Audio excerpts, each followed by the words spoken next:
जय भीम फ्रेंड्स।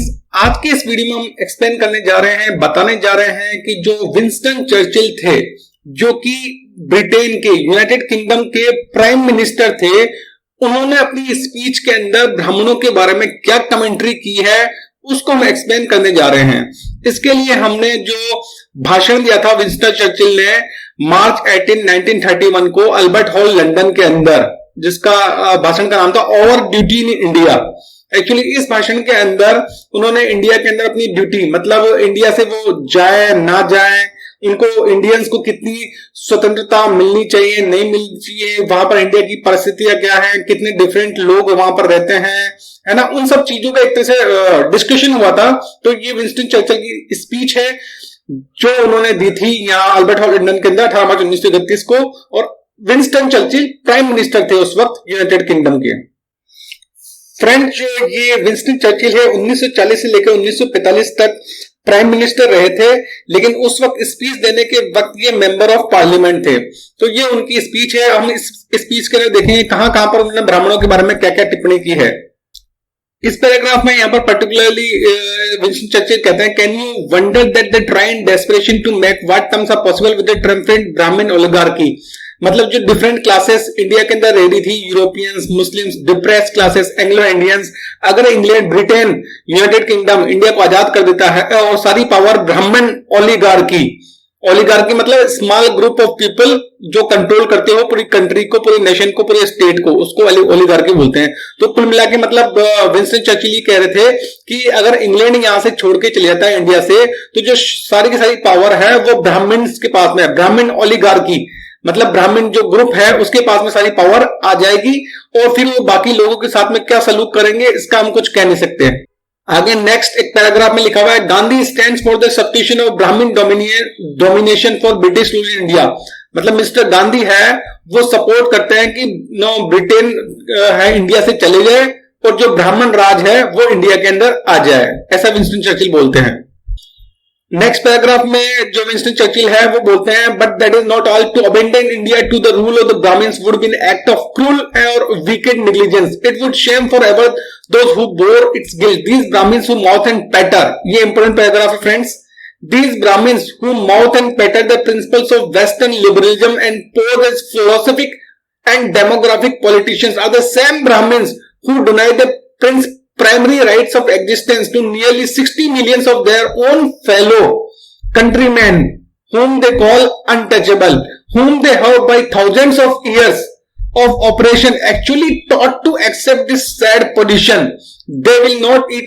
मतलब कहना चाह रहे थे यहाँ पर विंस्टन चर्चिल इस पैराग्राफ में कहना चाह रहे हैं कि ये जो ब्राह्मण जो चाहते हैं कि भाई हम ब्रिटेन, हम ब्रिटिश लोग, हम इंग्लैंड, यूके के लोग, हम इंग्लिश लोग इंडिया को छोड़ के चले जाएं ताकि जो ब्राह्मण है वो इंडिया को रूल कर सके, है ना। और इतने चालाक और इतने क्रूर लोग हैं ये लोग कि ये अपने मुंह से मतलब बात करते हैं वेस्टर्न लिबरलिज्म की, है ना, वेस्टर्न लिबरलिज्म की बात करते हैं, बड़े ही फिलोसफिकल बनने की बात करते हैं, बड़े ही डेमोक्रेटिक पॉलिटिशियन बनने की बात करते हैं। लेकिन यही ब्राह्मण जो वेस्टर्न लिबरलिज्म की बात करते हैं, बड़े फिलोसफिकल बनते हैं, बड़े डेमोक्रेटिक बनते हैं, यही ब्राह्मण वो लोग हैं जिन्होंने इंडिया के अंदर 60 मिलियन मतलब 6 करोड़ लोगों को उन्होंने अनटचेबल बना रखा है ना, और हजारों सालों से उनको अनटचेबल बना रखा है। और एक्चुअली मतलब इस तरह की सिचुएशन पैदा कर दी है कि वो जो 6 करोड़ लोग हैं उन्होंने मानसिक रूप से अपनी सिचुएशन को मान ली है कि वो अनटचेबल हैं, वो अछूत हैं और वो नीच हैं। ऐसा मानने पर ब्राह्मण ने मजबूर कर दिया है उन पर, है ना। तो ये ब्राह्मण ना तो उनके साथ में कोई ड्रिंक करेंगे, ना उनके साथ में खाएंगे, ना उनके साथ में रहेंगे, यहां तक कि उनको इंसान मानने से भी मना करते हैं कि वो इंसान भी नहीं है। They consider themselves contaminated. मतलब अगर वो उनसे टच भी हो जाए ना, जो ये अनटचेबल है, उनसे टच भी हो जाए तो अपने आप को अपवित्र मानने लग जाते हैं वो। सो बॉटम लाइन ये है कि यहां विंस्टन चर्चिल बोलते हैं कि जो ब्राह्मण चाहते हैं कि ब्रिटेन इंडिया को छोड़कर चला जाए और ब्राह्मण वहां इंडिया में राज करने लग जाए, और जो ब्राह्मण बड़े ही लिबरल बनते हैं, फिलोसफिकल बनते हैं, मतलब वही ब्राह्मण 6 करोड़ इंडियंस को अनटचेबल बोलते हैं और थाउजेंड्स, हजारों सालों से उनको अछूत बना रखा है। और मतलब इस तरह का हाल किया है उनका धर्म के नाम पर कि वो 6 करोड़ लोग खुद ही मानसिक उसके गुलाम बन गए और खुद ही खुद को अछूत मानते हैं। तो मतलब एक तरह से ब्राह्मणों का जो दोगलापन है ना, जबरदस्त दोगलापन, कि एक तरफ तो ब्राह्मण बड़े ही डेमोक्रेटिक बनते हैं, बड़े ही फिलोसफिकल बनते हैं, है ना, बड़े ही मतलब वहां यूके यूएसए अगर जाएंगे तो वहां पर बड़े ही डेमोक्रेटिक बनते हैं, वहां पर तो वो डेमोक्रेटिक पार्टी को सपोर्ट करते हैं, यहां पर आकर वो बीजेपी को सपोर्ट करने लग जाते हैं। ठीक है, तो इतना मतलब इतना जबरदस्त दोगलापन, इस चीज को यहां पर विंस्टन चर्चिल ने एक्सपोज किया है ब्राह्मणों का, बहुत ही जबरदस्त तरीके से एक्सपोज किया है विंस्टन चर्चिल ने इस दोगलेपन को। मतलब इंसान सोच नहीं सकता कि कितना जबरदस्त दोगलापन है। एक तरफ तो बड़े ही मतलब डेमोक्रेटिक फिलोसफिकल और पता नहीं क्या क्या मतलब बनते हैं, लिबरल बनते हैं, स्टेट्समैन बनते हैं, ठीक है, और दूसरी तरफ 6 करोड़ लोगों को उन्होंने अनटचेबल बना रखा है हजारों सालों से, और एक्चुअली उनको सिखा दिया है ना, actually taught to accept this sad position, है ना।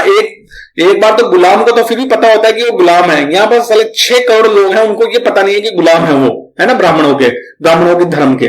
तो उनको बता दिया है कि ये उनके पूर्व जन्म के कर्मों के कारण से ऐसा हुआ है, धर्म के कारण से ऐसा है ना। उनको इस बात को एक्सेप्ट करने के लिए मानसिक रूप से बात एक्सेप्ट करवा दी है।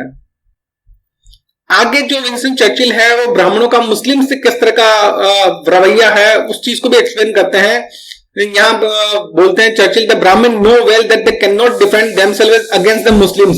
इस पैराग्राफ में बोलते हैं चर्चिल कि ब्राह्मण इस बात को अच्छी तरह से जानते हैं कि वो खुद को कभी भी मुस्लिम्स के अगेंस्ट में डिफेंड नहीं कर सकते, है ना, क्योंकि मुस्लिम ज्यादा एक वॉरियर क्या मतलब एक विजिलेंट कम्युनिटी है और एक फाइटिंग कम्युनिटी है, और वो खुद को डिफेंड नहीं कर पाएंगे मुस्लिम्स के अगेंस्ट में। और इस डेंजर का ब्राह्मणों को पता है, और क्योंकि इस डेंजर का ब्राह्मणों को पता है इसलिए ब्राह्मण चाहते हैं कि जो ब्रिटिश आर्मी है ना, स्पेशली ऐसी आर्मी जो यूरोपियन लोगों से बनी हुई हो, व्हाइट आर्मी जिसके अंदर यूरोप के देश के जर्मन्स भी हो, यूरोपियंस हो, इस तरह की एक आर्मी इंडिया के अंदर रहे जो कि कंट्रोल करे ब्राह्मण, है ना, और उस आर्मी को यूज करते हुए मुस्लिम्स अपना डोमिनेशन मुस्लिम्स पे भी बना के रखें और अनटचेबल्स बैकवर्ड क्लासेस पे भी अपना डोमिनेशन बना के रखें। इस तरह का ब्राह्मण चाहते हैं, ऐसा मिस्टर चर्चिल बोलते हैं। एक नेक्स्ट पैराग्राफ में चर्चिल वापस अनटचेबल्स पे आते हैं, कहते हैं कि जो अनटचेबल जो कि अबाउट 60 मिलियन इंडियंस का 60 मिलियन 6 करोड़ की पॉपुलेशन है, जो कि मतलब ब्रिटेन की टोटल पॉपुलेशन के बराबर है, उनको ब्राह्मणों ने उनकी मतलब एक जिंदगी बिल्कुल एक तरह से हराम कर दी है, उनको बिल्कुल गुलाम बना के रखा हुआ है, और उनको बेसिक ह्यूमन राइट्स भी नहीं है, और उनकी जो दशा है वो गुलाम, the plight is worse than that of the slaves because they have been taught to consent not only to a physical but to a psychic servitude, है ना। उनकी मतलब अनटचेबल्स की दशा ब्राह्मणों ने गुलामों से भी बदतर बना रखी है, क्योंकि गुलाम को तो फ्री पता है कि वो गुलाम है, लेकिन यहाँ अनटचेबल्स को तो ये पता ही नहीं कि वो गुलाम है ना। उनको तो लगता है ये धर्म के कारण से ऐसा है, ब्राह्मणों ने कुछ नहीं किया, धर्म के कारण से ऐसा है। तो यहां पर फिर ब्राह्मणों पर एक तरह से अटैक करते हैं चर्चिल अनटचेबल्स के टॉपिक पर। सो फ्रेंड्स, आई होप कि आपको ये वीडियो समझ में आ गया होगा। जो इस वीडियो का जो पॉइंट है, मतलब जो विंस्टन चर्चिल है वो ये कहना चाह रहे थे कि अगर इंग्लैंड जो ब्रिटेन है वो इंडिया से चले जाता है तो जो सारी पावर है वो ब्राह्मण्स के पास में आ जाएंगी, और उसके बाद में ब्राह्मण्स उस पावर का यूज करेंगे against the backward caste, specially जो अनटचेबल्स हैं उनकी तो मतलब वो हालत खराब करेंगे, है ना, और मुस्लिम्स की भी हालत खराब करेंगे। और देखा जाए तो मतलब कहीं ना कहीं बिल्कुल ऐसा ही हुआ था, ऐसा ही हो रहा है कि अभी भी ब्राह्मणों का राज है। इंग्लैंड चले गया लेकिन जो ब्राह्मणों का राज है वो इंडिया पर आ गया है, इंडिया पर ब्राह्मणों का राज है। उसी कारण से जो बैकवर्ड कास्ट है, SC ST OBC है, उनकी क्या हालत ब्राह्मण राज में हो रही है देख सकते हैं। पूरा प्राइवेटाइजेशन कर दिया गया है ताकि जो गवर्नमेंट सर्विस में जो रिजर्वेशन बैकवर्ड कास्ट को, SC ST OBC को मिलती है वो मिले ही ना।